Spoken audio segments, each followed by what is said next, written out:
I think that was 3 or 4. I'm not sure if it was 4 or 3. This is Chris Mitchell at the Institute for Local Self-Reliance with an emergency, our first ever emergency.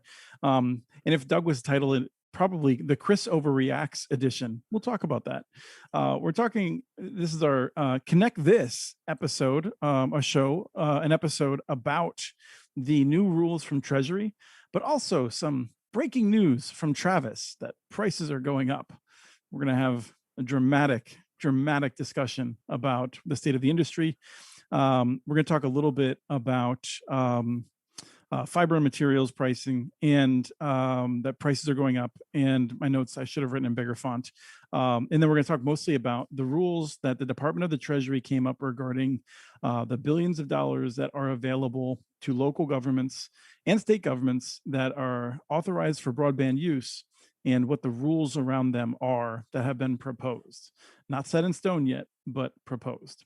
So to do this, we are relying on our long-term cast of folks, the people who have been here the most often. Kim McKinley, the second poobah at UTOPIA Fiber in Utah, the chief marketing officer, but she's got the best laugh at Utopia, so we bring her back. Nice to be back. And I'm excited for this topic. I've had a range of emotions thus far on this topic in the past day.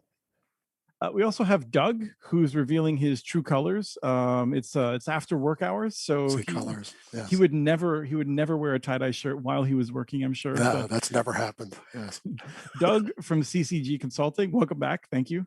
Oh, you're welcome, Chris. And just by the way, when I was in 10th grade, I played Poobah in Gilbert and Sullivan. So I think I got one up on Kimberly. Oh, yeah, definitely. And as I was saying that, I was wondering, like, is this one of those words that I don't even know that might be offensive to some people? I don't know anymore. And I legitimately try to avoid those words. So we'll do. It's a character in a Gilbert and Sullivan play, so you're safe. Okay, great. Yes. Then we have Travis, who is sitting there in Minneapolis watching. I think he's going to have to put his house on the market to finance the next fiber network based on how prices are rising. So, Travis, you always have an extra bedroom here as long as you bring wings. Thanks, Chris. Interesting week on numerous fronts, but I just learned that Poobah was a character. I never knew that. 51 years I've been around. Doug, thank you. And when I start asking a question to anyone else, Travis is going to slip away to Wikipedia to read about it probably, and then he'll already there. On his eyes. Yep. The Mikado, yes. Very good.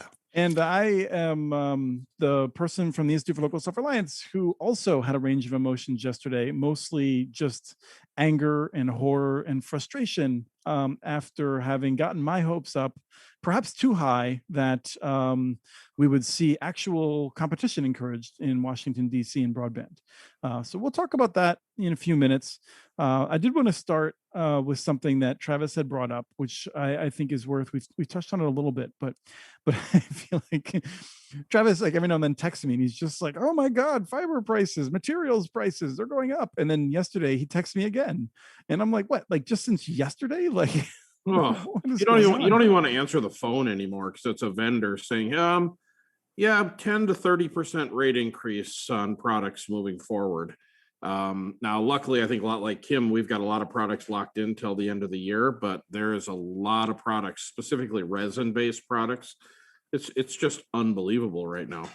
What is a resin-based product? So anything with plastic, your conduit in the ground. I don't know what you use, Kim, but we use this Corning multi-port terminal. Those all are resin, plastic-based, basically, is the worst.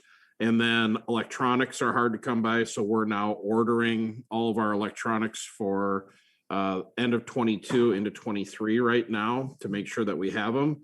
Copper prices are through the roof. So our locate wires are up now. And labor, there's nothing better than competing with the government against labor. Here in Minnesota, you can sit at home on unemployment and make enough money where you're not incentivized to go work. So labor is just ridiculous right now. I drove by a fast food joint yesterday, $18 an hour starting wage here in Minnesota. Unbelievable. Yeah, I'm not sure that that's necessarily just the fact that there's enhanced payments to people who are on unemployment. I think there's a variety of factors that play into that. Well, Looks like Doug was I'd interjecting. love to hear this one because, you know, what are the other factors? I make as much money on unemployment as I do working. Is there another factor? I don't think a lot of people make as much money on unemployment. Wow. Doug, you were going to say something. I would actually agree. People don't make as much. I personally, Travis, think at least half of the issue comes, and now we're talking politics, we probably shouldn't, but I think half of it comes from the fact that people had a year and a half off to rethink their lives and they don't want to go back to crappy jobs. I really think that's a big part of it. Well, you know, and that's fair enough, but I think Yeah. every sector, restaurants are struggling. You know, we're struggling. I think everybody that's is just trying to find people to work. Yeah, and I mean, I would just say that I think this is I really hate the idea that that the solution is always between two endpoints, because there's definitely a lot of examples where one endpoint was sitting right next to the solution and the other endpoint Right. was a whole heck of a far way away from it. But this is a case in which I think there's evidence on that there's multiple factors impacting it. I remember was it 5 years ago when people were claiming that it was video games that were keeping people out of the labor market, and it turned out that when people got paid more people left their video games behind and went into the market to work. So, But can we get back to the material shortage? Because yeah, well, I want to get to we're going to come, Yeah. we'll get back to the materials shortage, and then we're going to come back to the labor issue. So, Okay. There's so a- let's talk about yeah. materials. Shortage. That should be the name of the show today. Shortages. Well, and I think this is a bigger problem even than your dislike of this thing we're going to talk about, because it doesn't do any good for a city to try to use this money if they can't buy anything to build with. Yeah. What is the long-term ramification here? And Kim, I feel like, before the show we were talking, we're all on the same page. So it's not like you're going to offer a conflicting opinion, but like, how concerned are you about this? I think we are concerned. I think we're monitoring it. It's one of the reasons that Utopia is vendor agnostic in everything that we've done, so we don't get leveraged by some of these shortages as much as other projects around the country, which were very unique about being vendor agnostic and not having one platform for all of our tools. So in theory, resin-based challenges, chip shortages, these things should get ironed out before too long, right? But fiber shortages, that's pretty inelastic, right? We're not going to suddenly see a whole bunch of new fiber coming on the market next year, are we? There's only a handful of fiber factories. They are just being eaten up. They were already under huge pressure from Verizon. Verizon's the big buyer the last 2 years. And so and it takes something like 6 or 8 years to launch a new fiber optics factory. So no, we're not going to see a quick fix for that. So Yeah, I don't know about you, Kim, but we're ordering now for 23 fiber. Absolutely. I've been asked for sales projections to 2023, and I'm like, it could be a dramatic swing in the next year and a half. How am I supposed to give sales projections? Like, it's kind of going back to 2021 or 2020. How was I supposed to know that our sales would have gone up by like almost 70% year over year? You wouldn't have guessed it when you're looking at sales projections. And who knew that broadband was going to be such the forefront of the conversation now? It's so bad for us that we're buying a warehouse to store a year worth of material here in country versus hoping that it comes in. We had a couple spools of fiber sitting outside of the LA port for 2 months waiting to clear in, and we just nothing you can do. So, Doug, does that cover the materials? Sorry, Kim, go ahead. yeah, It's going to be an interesting time to see what happens. And we're all going to be watching, and we're all going to be impacted. Just like Travis said, because we want more fiber in the ground, but really we need the fiber just to get to our warehouses to even have the fiber in the ground. well, Doug, I wanted to ask you because I was kind of doing some back of the napkin math, and when we first started out, it was a struggle at the time, and when we were buying fiber and we were buying parts and pieces substantially cheaper. Imagine trying to start out today with labor costs up, product costs up, and our subscription revenue hasn't gone up exponentially with it. So I'm just curious what you're seeing out there as far as business models go. well, that's the point I tried to make a second ago. Is I don't know how a startup is going to get off the ground today, Yeah. and we're going to see 100 startups. Yeah. And where are they going to get anything? They're not going to be able to get, you name it. they're not going to be able to get engineers to design the network. It's not just, I mean, you go through every single piece of the supply chain, they're not going to get any of them. I That's mean, an they're, interesting I point, mean, before Travis. we Sorry, got Doug. online here, Travis said vendors aren't even taking new customers. So That's a bad thing. what happens to some of these projects that already bonded with some of these assumptions? And what happens to those projects who kind of got caught in this like middle ground? where They are used it off dead the ground? because Yeah. once you take your bond money, you can't give it back very easily. So yeah, they're in big trouble. And this will come into the rescue plans. I mean, one can enhance some of that with the flexible use of dollars potentially to extend that network, because it's very difficult. I mean, we've seen this with other places where you do your best to forecast, but this issue, I want to talk about labor for a second though, because it leads into something else, which leads into something else, which leads us to the rescue plan. I have this whole map. It's this crazy person like string and pins behind me that you can't see. So Travis, this issue with labor, I find fascinating because you had increased your prices after a long time in which you did not, as many ISPs haven't. And one of the reasons is because you needed to increase that the revenue to finance the rest of your build. Mm-hmm. When you look at these increasing prices, I mean, are you just sitting there with this like knot in your stomach now? Like how rapidly does this get to changing your overall ability to build? Oh, we're going to have to take another small rate increase to absorb it. I mean, it's no different. It's no different. I'm not an economist by any stretch, so I use the McDonald's method. I go and buy 2 cheeseburgers and a Coke and see how much it is today versus yesterday. And when it's $10 now and it was $5 a couple of years ago, that's just what, it's going to unfortunately come out of the subscriber's revenue. The problem we have, and for competitors, is now we're going to be bumping up against CenturyLink pricing. And now it's going to be, when we were trying to be bigger, better, faster, cheaper, and now you're just, we're a fiber provider too. Those are some potential real issues that the industry is going to face. And if I was a small upstart right now with the costs and the labor and the equipment and the materials, it's funny how this industry has now changed, Doug. It's easier to get capital now than it is to get parts and pieces and labor at a reasonable rate. We just flipped over. That was the biggest ugly weird flip we've ever had. Yeah. It's like, here's all the money you want, but you still can't build. My favorite thing though is everyone's like, well, when prices return to I'm like, when does that ever happen? Yeah. I mean, I just want to remind everyone, you two are unique in that you're able to order 2 years ahead.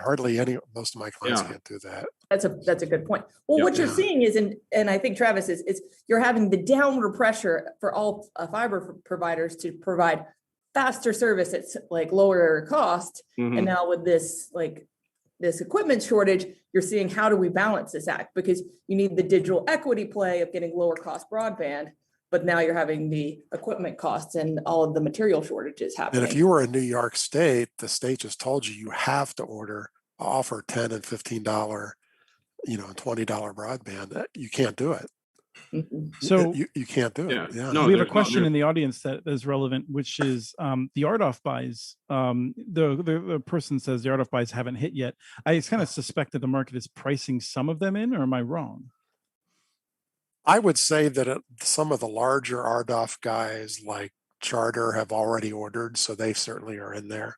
I mean, they know they're going to get the money, and so they've certainly put their orders in for the next 3 years. But a lot of those RDOF guys aren't even sure if they're getting the money yet. So when they finally get their money, that's going to be even worse. But you have to think that Frontier, Windstream, Charter, those guys are already ordering for it. So it is partially in the market. Here's I should have an envelope around for the some sort of Karnak ripoff. But here's Chris predicts the future, right? Mm-hmm. We just over the past 8 years, whether it's labor or materials, they've been escalating quite slowly. And I think many of us have argued that there's no reason for the cost of a broadband tier to increase because the rate of which the costs were decreasing effectively per bit was such that one could price a service And while labor costs were going up, other costs were going down. And so you could keep delivering that. During that time, we saw broadband prices from the biggest carriers up, what, like 20, 40%, depending on the time frame, up Right. significantly. Now we're entering a period where for several years, we're going to see labor prices and material prices shooting up, which means Travis is raising prices. I don't know. Kim might even be talking about it. Who knows? But other Not yet. okay, so other ISPs are going to be raising. Like, I assume the big companies are going to be going even more rapidly, right? And so, like, here's the thing that I find really interesting. The Biden administration has made some bold promises, and this is why I advised, my shouting into the ether, which in this case, a tweet that said that I advised Vice President Kamala Harris to stay the hell away from broadband, because it looks bad today, and it's going to look really bad in 2024. And I'm going to stand by that, because I think the Biden administration, if it does everything right, if it did everything like really boldly, I think it could change things. If it tries to chart this course in the middle, which we're about to talk about, I think we see a bunch of bold promises, and the only thing most Americans see is their prices go up. I do not think much changes before the 2024 election, and I would not want to be the candidate that had promised for years to be making this better. So on top of what I was talking about, the prices, also, don't forget, we have all these RDOF awards that are going to go out. And so even if the Biden administration gets rural America totally correct, people are going to be seeing these dumb RDOF projects fail or not delivering in a lot of ways. And they're going to be thinking this is Biden's fault, even though they had very little to do with it. So I think it looks bleak unless you chart a really bold pro-competitive direction in DC right now. Well, you can't blame all this on any administration. I mean, this whole material shortage has nothing to do with them. Oh, I'm not know, blaming on them. I'm just saying the yeah. dynamics Oh, make it very difficult. Oh, their timing was terrible. I mean, the last 10 years have been amazing because there's really been no inflation in broadband costs.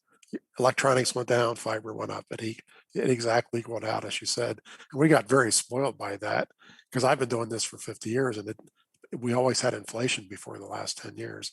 So we got very complacent with that. So that's going to have to end. But the big guys are on their way to $100 broadband. Had nothing to do with any of this. I mean, Comcast already is at $90 if you don't have a special or promotion. So it's $100 is not very far away. So Well, you're exacerbating the digital divide, and that's one of the other like Biden's promises is to get into these digital equity and digital divide programs, and it's going to be interesting as costs go up. Well, yeah, that's another show because I don't know how they're going to do it. Yeah. So my premise is that if the Biden administration charts a sort of middle course where they just don't do that much, prices go up for most people, and I think people get more and more angry. Mhm. Does anyone disagree with that? Sort of as a prediction for the next few years? I think more and more communities are going to look to do this because they're going to get so fed up with the private companies, and not because the private companies have any choice on some of these factors, but the consumers are not like tuned into what is happening in the broadband industry on subscribers. Or subscribers. Yeah. Sorry. Thanks, Craig. And communities Totally have some interesting choices. Communities can finance a network from sales tax or from property tax revenues and have very, very cheap prices if they want to. I mean, they have some very interesting choices. Yeah, but won't they'll get sued by the big companies if they. No, I mean, like there's places that are, I mean, like, Leverett, Massachusetts, Linden Township in Michigan, Rio Blanco County in Colorado, like they didn't raise their taxes, but they use just general tax-based money to build open access fiber and subsidize that cost. I mean, they happen to be very small. If a big city does that, we will have a lawsuit. But yeah, sure. Travis, I think you've been sitting there waiting to figure out how to disagree with me.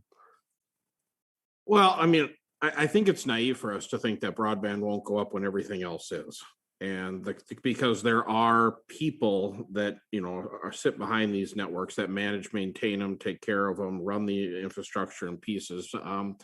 So I think it's an interesting situation where we have prices going through the roof, and we have people sitting there thinking that we need to provide $10 internet. I mean, the only companies that can do that are the companies where their infrastructure is already in, and those are the people that, you're trying to compete against. So this whole boon actually plays very well for, in our market, CenturyLink and Comcast, because the prices get too much higher, we might have to slow down just to be able to sustain this expense that's happening. And now, But I feel like you're not disagreeing so much. What I hear from you is a sense that like, I mean, what I'm trying to say is that I would not want to be the elected official that's out there recorded saying, I'm going to fix this problem. Because even if you have a bold fix, like it's going to take freaking years for it to filter through. But here in Minneapolis, that isn't what people are thinking about. People are thinking about, the crime and all those are real issues that are going on. If somebody has to pay an extra $5 for internet, that they're not going to squawk too hard about that. I think that's the bet. And that's what I hear from some folks is that, well, net neutrality was supposed to be this big issue. We can't identify a single candidate who lost because of it. Yeah. That's possible. I mean, it might even be probable. I feel like people are attached to internet access in ways that we don't fully appreciate. And that I feel that we're heading into a period of rapid price increases. And Travis, I'm not talking about like whether like, oh, I hate you now because you've raised your prices a little bit. I'm talking about where Comcast is going from like the annual increase of $4 or $3, and then a sneaky fee increase to being like a $10 increase and hitting that $100 mark, that rate. And I think people are going to start getting really upset. But I don't know if the masses will. You'll have the vocal minority that might get upset about it, but I think the masses are like, I think the majority of our business comes in because we don't play games with them, not so much dollars, what the price is. I think, I don't know what Kim's opinion is, but, if you have just a predictable monthly rate, if it's $50, $60, $80, if people just get used to that's what the rate is. It's when you start playing all these games and when you call them. Right, but the vast majority of Americans have no choice. They're on markets. They're on programs. They're only options like me. I'm in St. Paul. I have one option, and that's a provider called Comcast that plays games. Well, do you though? I mean, how many providers do you really have? One. I mean, like I could go down to 40 megabits a second, and like, and then I would be talking like. Yeah. Hold on. Don't you have 5G? I haven't checked if T-Mobile has 5G in my neighborhood. Is there 7G over there? I thought they were bringing it. So. Kim, were you going to say something? I want to move us. Well, I was going to say is that we've almost trained the subscribers to be used to the games of raising prices. So by them raising the prices, I don't even think they're going to be shocked about it. I think they're just accustomed to these monthly or yearly price hikes that come out of nowhere. So, Doug, I want to move on to the rescue plan, but first I just have to say you're old, and you probably remember the 1992 Cable Act. and it seems to me that that was 1996, but yes, I do remember. That was the 96 Telecommunications Act, and 92 was the Cable Act. Yes, I do remember the price the Cable regulation. Act. People were pissed off. Prices were going up, and they were going up faster than they have been in recent years. But I don't know, the next 3 years, we might see prices going up at the same rate that they were in the late 80s and early 90s when people made it a voting issue. Like, this was a whole big deal with like George H.W. Bush's campaign and whatnot. Every time.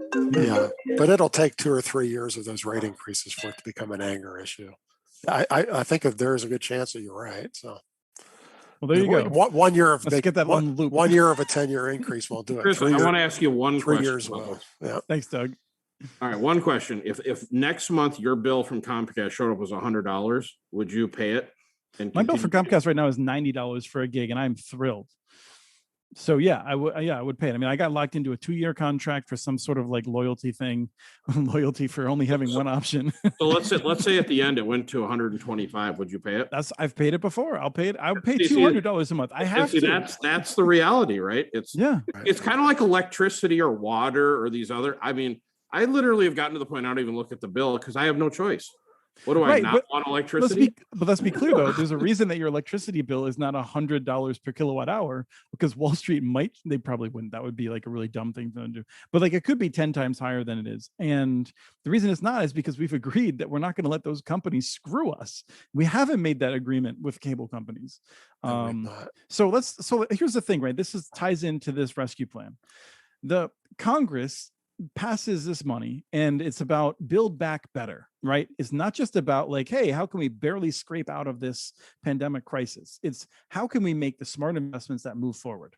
The Biden administration releases press releases saying, this is going to be awesome. We're putting billions of dollars into broadband. It's going to make your lives better. Da, da, da, da, da, da.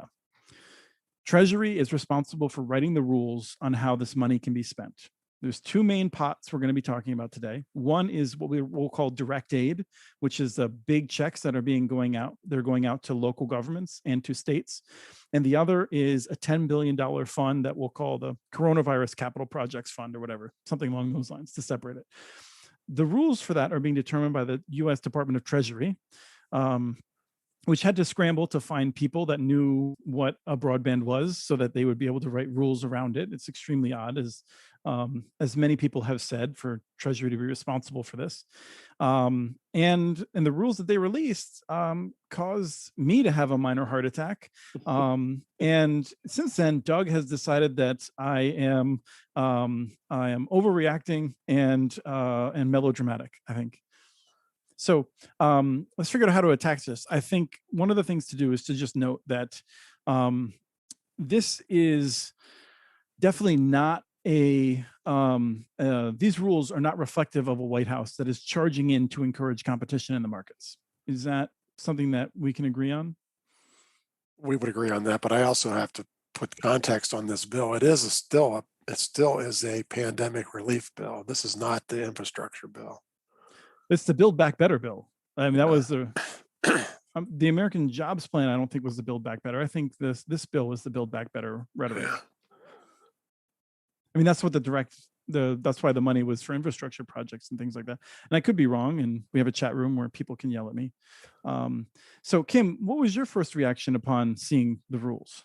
I was disappointed when I first saw the rules, because I was like, at first, when we saw this money that was going to be allocated, I had all these dreams of how we could help communities build fiber projects and do middle mile projects. And then they all got dashed when I looked read all the FAQs regarding the bill. Since then, I'm a little more wishy-washy, but at first it was kind of a little bit devastating to see what it is, because I think there was such hope. I had such hope. Maybe it was like you, Chris. Maybe my expectations were too high before this. Yeah, I mean, Biden is someone who announced his campaign for presidency and went immediately to Comcast fundraiser.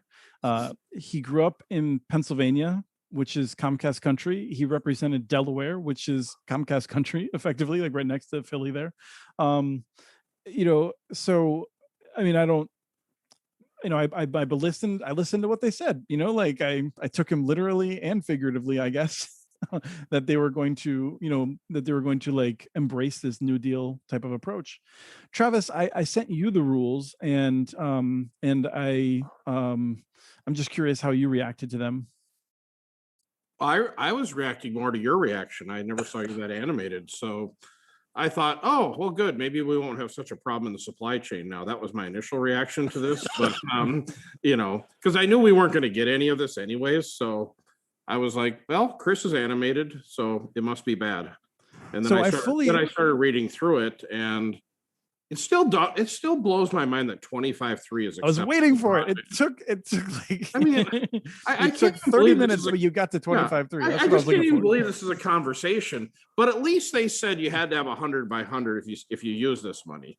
So that's the part the cable industry is freaking out about. They're like, this is not fair. If you're going to build a network, they can't do 100 by 100. That's why they're freaking out. If they build a brand new network in an area, they're going to build it with DOCSIS 4, aren't they? They're going to do the splits. You can't buy DOCSIS 4 yet. But, okay. Yeah. My first reaction was the same as yours, Chris. I was actually angry. I thought, oh man, this thing is really bad. But, I've spent 40 years, almost 38 years, reading FCC orders, and this is not an FCC order, but it's a government order, and this doesn't have all the harsh language in. It doesn't have any shalls. It doesn't make you do anything. It suggests things you should do, and it gives you a couple outs. And so I think it's going to be a big lawyer battle, and I think that cities who really want to find some light in here can, if they try hard enough. And I think it was written that way on purpose. That's just my guess. I mean, because I didn't find any of the harsh lawyer language. This thing could have very clearly said, thou shall not build anything unless it has 25.3 today. It doesn't use the word shall once. And lawyers obviously reviewed every single sentence 11 times. So I don't think it's as harsh as you think it is. It's also not pretty. I mean, I wasn't thrilled about it, and I'm still not, but I don't think it's as pessimistic as you are. But it's still not go build whatever you want. I mean, it's certainly not what UTOPIA thought it might be. Let's just go build middle mile, hook up the cities. It's clearly not that easily. So let's Right. be clear. Like, it wasn't like UTOPIA was crazy. We read the language that was passed by statute. Like, Congress passed language, and it did not have limiting language. At some point, the Biden administration decided, we just put a story up on munitynetworks.org about this that includes a lot of block quotes and things like that. The Biden administration decided, whether it was in Treasury or somewhere else, that Congress intended the broadband portion of the money only to be used in areas that lack infrastructure. And I don't understand where they got that. And I've read an analyst note that says they don't understand where they got that. And when I look at it, it's also interesting because you look at it and like there's the same language is used for, like, you could use it for water, or you could use it for broadband. And someone looked at that and said, well, obviously only broadband where it is lacking by some definition that we don't have. So I want to read this. The under the interim final rule, eligible projects are expected to focus on locations that are unserved or underserved. So this is what you're talking about, Doug. It does not say they shall. It does not say that hell shall rain down upon them if they ignore this language. And then it says, so language locations that are unserved or underserved. So I'll just pause for a second and say, in this document, they use both of those words interchangeably, although they are not interchangeable. To me, it suggests that perhaps in the editing process of going back and forth, they just decided to chuck out underserved, which is part of one of the things I would suggest that they resolve. So underserved or unserved means lack of access to a wireline connection capable of reliably delivering at least minimum speeds of 25 megabits download and 3 megabits upload. I don't know why they include this reliable like metric, which is good because I think it's important, but we don't have a way of measuring it. But frankly, if it's reliable, I don't care if it's wireless. Like, I don't understand the wireline thing. Like, the wireless, I don't understand. The wireless threw me for a loop. Like, are they saying you can overbuild anyone even if they're delivering 200 megabit wireless? It kind of suggests that. But the reliable to me is a really good out because I just did a set of speed tests for a city who has Comcast as their ISP. And this turns out to be one of the older crappy Comcast network. 20% of the homes in the town had speeds under 25 megabits. Comcast now, these are, this was a very bad Comcast network. That city can take this money and go, they don't have reliable. Right? Yeah. So, but then let me ask Kim, any reaction to any of that so far? No, I just think I was like, what is reliable? Are we going to get right. the ISPs to self-report that too? I mean, what does that mean? I think it's lawyer language to let you go, my town's not reliable. I can use this money the way I want. The other thing that gives me pause, Chris, is there's no clawback in here and there's no penalties for using the money and there's no application. I don't have to ask anybody how to spend the money. And so I think that gives you a lot of leeway to spend it the way you want. Again, I'm not a lawyer and I'm reading it obviously the way I want to read it. but that's, I can easily see that reading in here because normally these kind of things, if they really mean you shall only do this, tell you what happens if you don't do that. And there's none of that in here. So I think that there's a bunch of leeway here. I could be wrong. And I think what we all honestly have to do is to wait a few weeks for the people who wrote this to start getting on webinars like this and let's see what they say, because intent usually matters. So it's still not nearly what you were hoping for, either one of you. Clearly, it doesn't just say do what you want. Right, but We're eternal optimists. Yeah, I also get my backup to that because it's not just like Chris is living in a dream world. I am. It's beautiful. Well, no, I understand. But it's very clear. Like the Biden administration was like, we love munis. we love co-ops. Like, we are going to fix these markets. We are going to structurally change this so that we don't have monopolies that are price gouging. And But I feel Chris- like whoever said that, then like, I mean, the president said that. And then I feel like other people are like, wait a minute, how are we going to do that? Well, I think like for me, because I was thinking about this, like, why did I have my hopes up? Well, because you saw the EBB come out and they had opened up the, like, lowered the restrictions on the EBB to let like open access and some other people qualify. So then you were starting to think that was where the road they were going to go down. And now you're like, okay. And I mean, for me, it was, you just saw big telco and their lobbyists doing a great job to enter their interest into this bill or into this ARP. Yeah, and that's where I feel like it connects back to this earlier question about me making this big deal and predictions about prices, is that if the Biden administration really wants to attack this, they are going to have to really piss off the cable lobbyists. Mhm. And I think what we're seeing here is that they're trying to tiptoe around the cable lobbyists. And I appreciate that, because there's a lot of administrations that have people that haven't been willing to tiptoe around the cable lobbyists. But tiptoeing around the cable lobbyists doesn't get the job done. It doesn't achieve the promises that have been made. Well, and if they really want to tackle the cable lobbyists, they're going to have to re-implement price controls. Yeah, let's talk about that for a second. I have deep concerns about price controls, and I respect people, allies of mine that I think see a path there. I don't imagine that the FCC has the power, the willingness, the capacity to effectively do this. And I mean, Doug, go back to 1992. Do you think the price controls worked there? They were absolute failure. Yeah. In fact, we put price controls on, off, on, off, on, off. There was 3 rounds of it. Yeah. So it doesn't work. The problem is companies. The problem is, Chris, do your math of these big increases.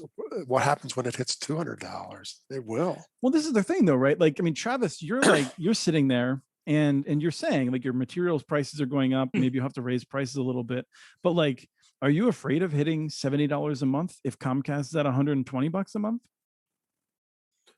No, I guess our bigger fear would be hitting $65 when CenturyLink is at 65 for fiber. But do you think, is CenturyLink really at 65? Like, aren't they gonna, I mean, they have this like price for life thing. Yeah. They have labor costs. I mean, a lot of times they're not using like, like super cheap contractors. They have good union jobs in many cases. Yeah, like, but they're gonna have to figure out how to pay for this stuff. No, too. but they're really smart. I give them credit that they only offer gigabit speeds on fiber and they use their DSL product. And when you look at your customer base, and 70% of it are going to take the low cost option, they can back them into their DSL plant.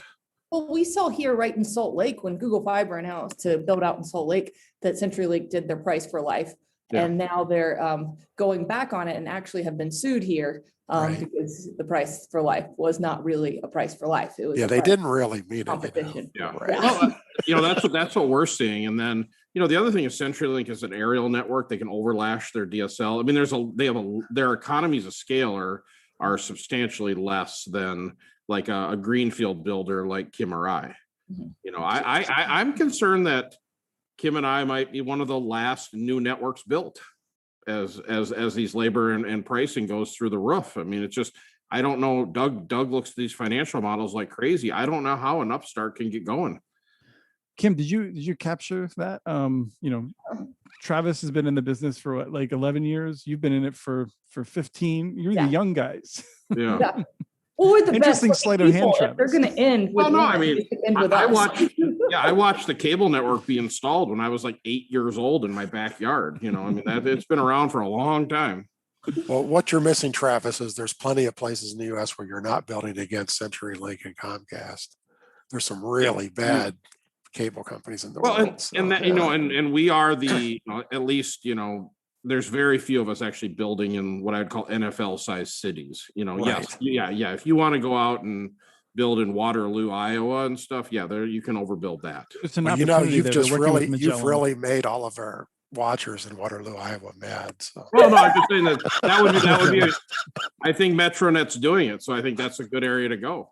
I don't know. I don't think Waterloo hasn't agreed to Metronet yet. I don't think, have they? Haven't they? I don't know. I heard a rumor. So God, but I think Waterloo is one of the cities that I just hope isn't going to sign one of these, like I think of it as like the Metronet Red Line special.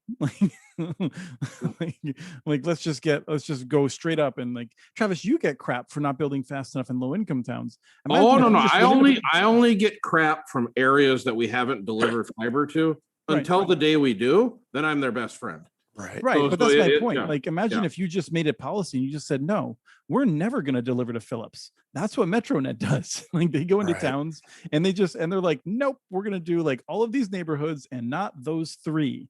And that's okay. Apparently that's cool. Like, cities agree to it. I think it's ridiculous. Well, cities don't have much say, right? You know, you're permitting in the public right away. So some of these cities are like really blessing it with like public pronouncements and things and stuff like that. Yeah. So I just want to be clear, because everyone thinks like, we have to have permission from Minneapolis to do what we're doing. No, we pay the permit fees, probably just like Kim does.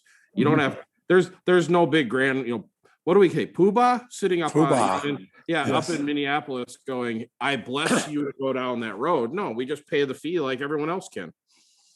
Okay. So as I'm looking at this, I want to go over a couple of things that I've said in this argument. I think it's accurate to say that roughly 90% or more of the United States, of Americans, of people in their homes, have 25.3. Like, this reliable 25.3 is a different question, but like, we're at a roughly 90% penetration of cable networks, according to the cable lobby. To me, that seems more or less accurate. I think it's in the high 80s. I don't think it's quite that high, but that's because I think some of those claims are so bad they don't count, but it's still very high. Yeah, I think it's probably more like 87 or something, but it's still a giant number. Yeah, right. I think one of the things that happen in here is that a lot of people in DC, they read these statistics from places like Microsoft and Netflix and YouTube, and they say most people aren't using the internet at 25.3, therefore it's not available. And that is a real misreading of how this works. Right. Because there's a significant number of people who are on plans that are less than 25.3, but 25.3 is available to them at a high price because the market's broken. And so I think there's literally a bunch of people in DC who are convinced that even if you limit broadband networks to areas that don't have 25.3, we will see municipal broadband springing up in those places. And Doug and Kim, I'm curious, like, my sense is there's no route to municipal broadband in those areas in many cases. In many cases, but let me address the Microsoft study. Microsoft studies the download of software. What they missed was most of the big ISPs use burst technology. You get good fast speeds for 60 to 90 or 120 seconds, and then you crawl. And that's on purpose, and they never tell you that. Your speed is not 100 megabits. Your speed is 100 megabits for 90 seconds, and then you get crap. And so Microsoft saw the long, slow crap to finish downloading the big file, and they go, "Wow, those people are not getting their speeds." They did get their 100 megabits, because most things you do on the internet are done in the first 90 seconds. Right. And no one, CenturyLink never tells you that if you're online all the time, you're really getting 3 megabits. And so the Microsoft study uncovered the bursting problem. People are not really getting those speeds. They get them for 2 minutes. Kim, do you screw with people's connections like that? No, of course not. Never. No. No, but I think it's a little bit different because we have home run connections and how the architecture of our built, like our Active E is working and blah, blah, blah. It's a little bit different, but yes, it's a little bait and switch. It's shocking, Doug, that the big telcos are not telling the truth. Like, I've actually tried to do competitive studies with some of the big telcos in our area, and I can't even find what their upload speed is. Like, you can't even, like, I'm like researching the fine print and you can't even see it. They're not even advertising. Now remember, the net neutrality law forces them to disclose that to you, and that law never got changed. That's not one of the things the courts overturned, and yet none of them are telling us. That is a law that they're supposed to tell you that. So yeah. So now, go ahead, Chris. So Doug, you said that was the first thing, the Microsoft study. What's the second thing? Well, I forget your first question now. it was because freaking once I saw the poobah here, I just kind of lost it. So, The question is whether people have an appropriate model of where we have broadband problems in the country. And No, and we really don't. Nobody did. I mean, I'm probably closer to this than anyone I know, and I don't know. Well, my point is, I go to a new county, I get surprised by things I find, Well, so. I think it's very interesting because a lot of people are like, well, we need to go to these areas where they're underserved or unserved. And most of our new communities that we're signing deals with right now are in areas with two big competitors, two big incumbents. So it's not just these areas with monopolies and these small providers. The problem is much bigger than we're talking about right now. Yeah, this gets to like the question, which is like my sense of what people in Treasury are thinking is, and also elsewhere in the Biden administration, is we need to get out of this and we need to figure out how to just like, get people better broadband. And that means municipal broadband in these mythical towns that have nothing. And from what I can tell, there's no towns left that have nothing. They generally have something that works part of the time. And I mean, it might be a gigabit cable network that works 5 days a week, right? Like, I mean, like it's all over the map, but like there's no town in America where there's not a broadband connection available.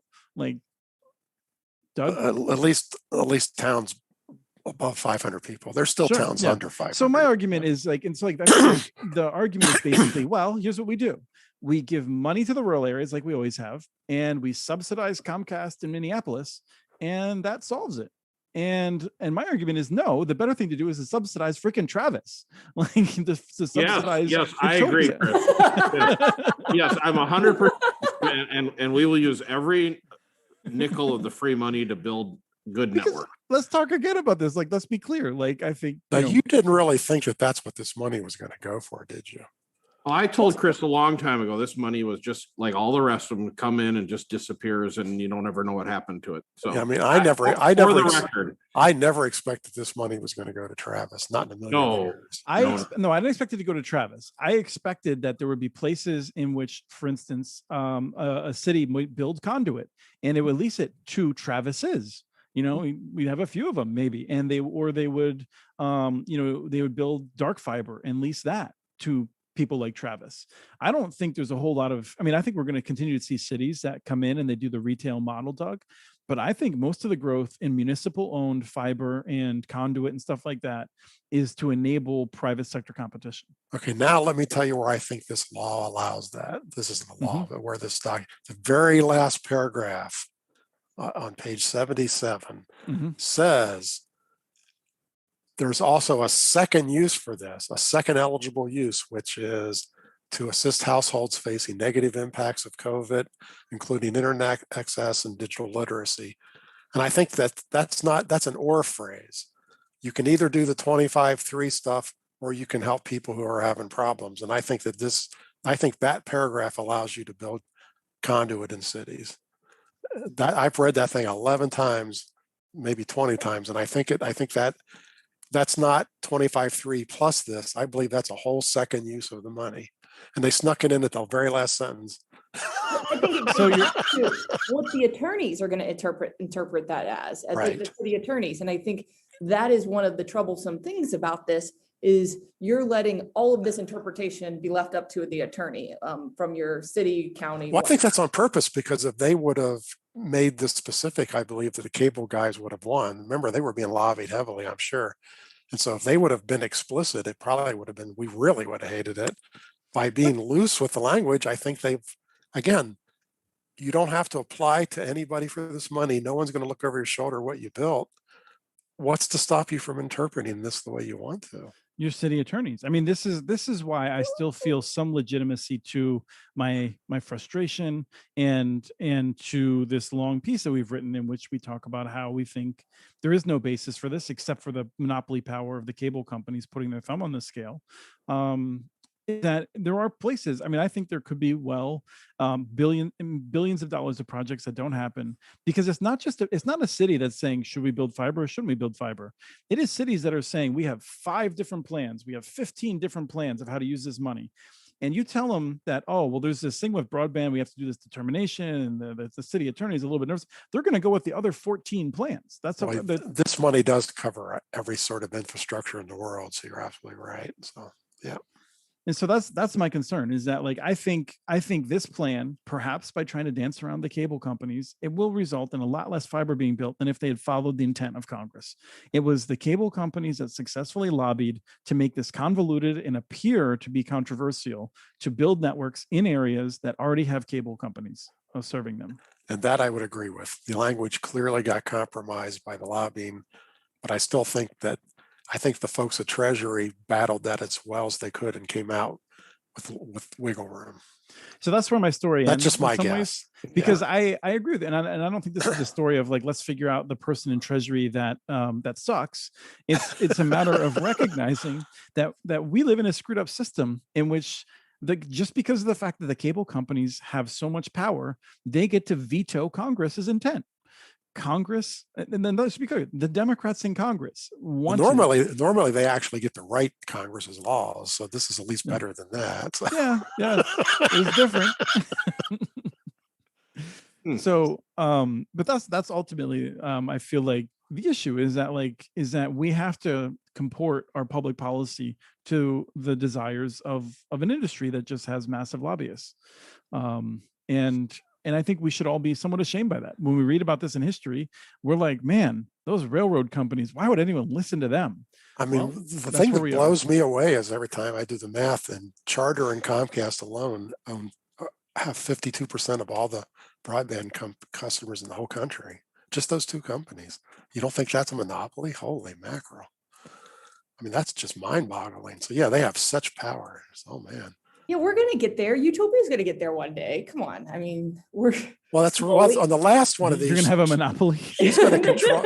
Remember, the last time she told us she's going to control the world, it's just going to take like 80 years. So. No, I mean, I agree. It's a sad state of affairs when two companies own 52% of the market. Yeah. Yeah. I mean, if there's any definition of a monopoly market, that's it, right? So I am going to revise my post with a link to this to note that I have been walked back partially off the ledge. Well, you're off the ledge now, but you're still pretty darn close. I'm like Bugs Bunny, or no, I'm like the coyote. My legs are still like I'm running in the air, and I haven't yet decided if I'm falling or not yet. Unfortunately, I have to say I agree with your assessment that city attorneys are going to be the deciders, and some of them are really conservative, and cities who might want to do this might get talked out of it. So I completely buy that argument from you. But shouldn't we also recognize that this is not the finalized version of it? So it could change to piss us off or make us happier. Well, unfortunately, that scares me, because then the cable lobbyists will get in there and they listen to this. They listen to us today, and they're going to change. No, come on now. Like, let's be very clear. Like, there's cable lobbyists that are jokes that we deal with, but there's like people that are very good at their job. Oh, yes, they knew what was happening. They had a better sense of this. Not only that, they read it before we did. Like, like they got the drafts of it. Like they knew what was happening. I mean, we have to assume that. Like, this is not a surprise to them. Yeah, but I think that the response could get them to act in different ways. So I think they're looking at the public response right now and kind of. And they're very pleased by Chris's response, and they're annoyed by my response. They go, darn, that's not what we wanted. Chris is playing right into their hands right now. He is, here's the issue, right? Like, the question is whether first, we haven't really talked about the $10 billion capital projects fund. Like, Treasury does have to approve those when states go to them to take the money out. And it's not clear to me that New York can get anything out of this. So, like New York State certainly doesn't have $350 million worth of projects that are not in 25-3 area. So it'll be curious to see how Treasury handles that. And it'll be curious to see how Senator Schumer responds to Treasury handling that. So here's my fix. I think they actually use the word underserved properly. It's pretty clear to me that this fits with the language from AAIA, which is unserved is under the 25-3, underserved is between 25-3 and 100 by 100. And you say that cities should prioritize unserved and that they are allowed to make underserved investments. I love that interpretation of it. In which case, you should love this if that's how you interpret Well, that's not an that. interpretation. That would be a change to the Yes. rule before they go to the Yes. final rule that they would. Not- they just No, I want to say 30 seconds about the $10 billion. All they've done on that is punt. They didn't say anything yet. They haven't come out with any of the rules. And I've heard multiple people say that they were they've- required by law to say something the other day. So they said something, but they haven't told us the rules. I've seen a couple of things. One of the things that I've heard is that they expect the rules to be largely similar, and they did say something. And that's about that probably program. that's almost. Why would they come out with something very different? It's almost got to be similar, right? So, Yep. So that I agree. It's got to be very similar. The difference being there has to be an application in that one because Congress had the word application in their rules. So I don't know what that means, but I'm just picturing somebody at Treasury reviewing 6,000 broadband applications. That'll be a fun day, won't it? Yeah. It goes back to the employment question, and I think I would take unemployment rather than have. That goes back to the stimulus grants when people who never even heard the word broadband were reviewing the grants. So yeah. Travis, final words.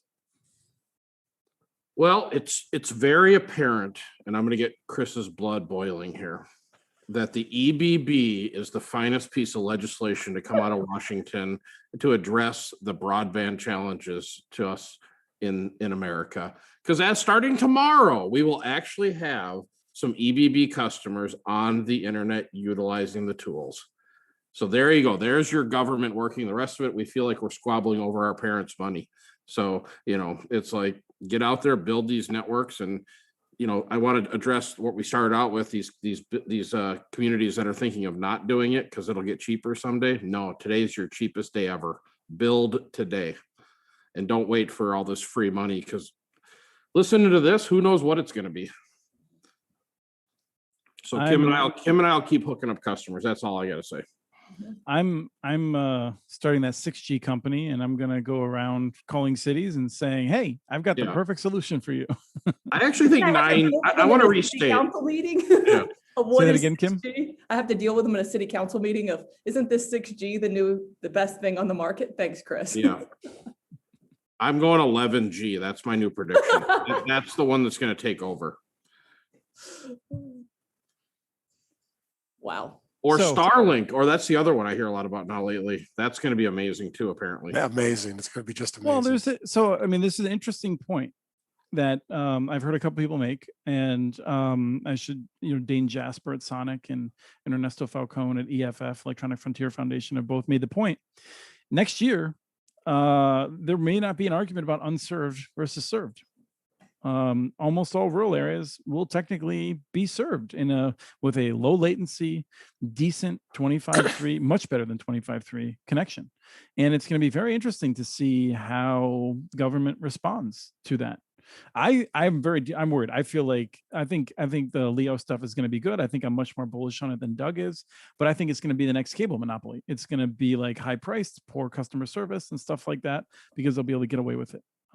That's my prediction. It'll be $100 per month for sure. Well, it starts at 100. My only problem with that is they can't do as many people as needed. They don't have enough bandwidth to do millions of houses, and so it's going to go to the people willing to pay the most. Well, I think they may have millions, but they don't have tens of millions. Sorry, no, go ahead. They don't have tens of millions. Exactly. Yeah, it's a rural solution. It's not a long-term solution for cities or anything like that. If you are that one house that's 5 miles away from the next house, then it's a solution for that, because fiber to the home, the economics are never going to really make sense for that. But for that one customer, yes. And for those people who live in that area, I think it's for rural America, it does. I mean, I did a study recently where it was 20,000 rural people in a county. The last 200 people cost 10% of the whole network. Mm-hmm. Starlink is their solution. Those people never get fiber. So we have a question that we'll wrap up with in the chat, which is, can't we trick them by calling fiber 10G? And Travis, Kim, and Doug, do you remember there was an effort by the cable industry to brand itself 10G maybe 8 or 9 months ago, 10 months ago, like when they were talking about DOCSIS 4, they called it 10G, I think. Right. Yeah. Charter also, when they first announced that they're going to get in the cellular business, decided they were going to be 6G 2 years ago. They got shouted down in a hurry. Travis, you just rebranded. You can't do it again. I can see the Yeah, no, wheels no, turning. no. 1000G. There we go. Yeah. Little G. Yeah.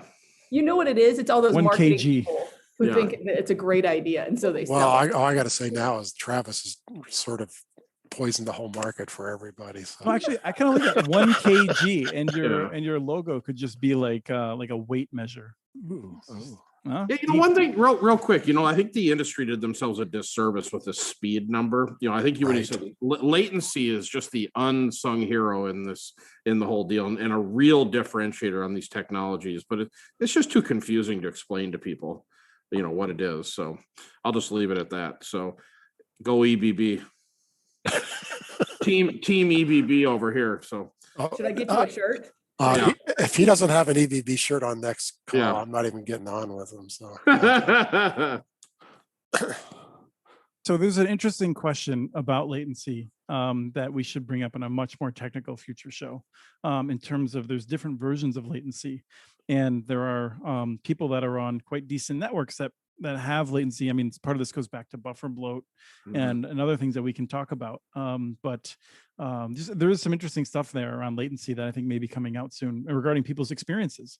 And I've said before, I'm happy to talk about it because I'm happy to talk about anything with people that'll listen and make fun of me. But I really think the future of a lot of solving a lot of our problems is super low latency networks that allow us to have dumb devices on the edge and have local cloud computing in which my Adobe Photoshop runs and my Adobe Lightroom and Word products and stuff like that.